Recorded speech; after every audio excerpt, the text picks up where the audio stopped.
আজকে আমি আলোচনা করব তোমাদের ক্লাস 8-এর ইতিহাস বিষয়ের প্রশ্নপত্র নিয়ে। তো দেখো ইতিহাস বিষয়ের প্রশ্নপত্রটা একের দাগে দেখো এখানে 6টা এমসিকিউ প্রশ্ন দিয়েছে। কত খ্রিস্টাব্দে বাংলা কাউন্সিল অফ এডুকেশন তৈরি করা হয়, এবং এত এর মধ্যে দেওয়ানি বিচার ব্যবস্থার পরিবর্তনে অন্যতম উদ্যোক্তা ছিলেন সুপ্রিম কোর্টের প্রধান বিচারপতি, এখানে ড্যাশ দিয়েছে।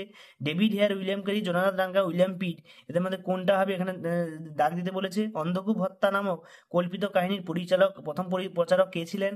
তারপরে বেনানা সত্য মিথ্যা এখানে লিখতে বলেছে। উইলিয়াম জোন্স প্রতিষ্ঠিত করেন, এখানে কি দিয়েছে, এখানে এশিয়াটিক সোসাইটি হবে। তো তোমরা এখান থেকে এটাকে ঠিক করে লিখবে। প্রথম পেজে এই প্রশ্নগুলো দিয়েছে তোমাদের, এটা এশিয়াটিক সোসাইটি হবে।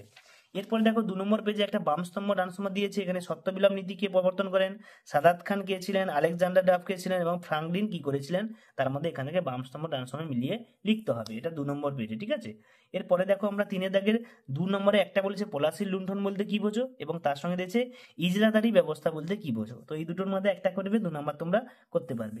3-এর দাগে দেখো 4 নম্বরে 3 নম্বরে দুটো দিয়েছে, একটা করতে হবে কে কিভাবে কবে হায়দ্রাবাদ আঞ্চলিক শাসন প্রতিষ্ঠা করেন, এবং ব্রিটিশ কোম্পানি পরিচালিত আইন ব্যবস্থা সংহত করার ক্ষেত্রে লর্ড কর্নওয়ালিসের ভূমিকা। এই দুটো দিয়েছে, তার মধ্যে যে কোনো একটা তোমাদেরকে লিখতে হবে, কর্নওয়ালিসের ভূমিকা সম্পর্কে লিখতে হবে। এই হচ্ছে তোমাদের টোটাল প্রশ্নপত্র।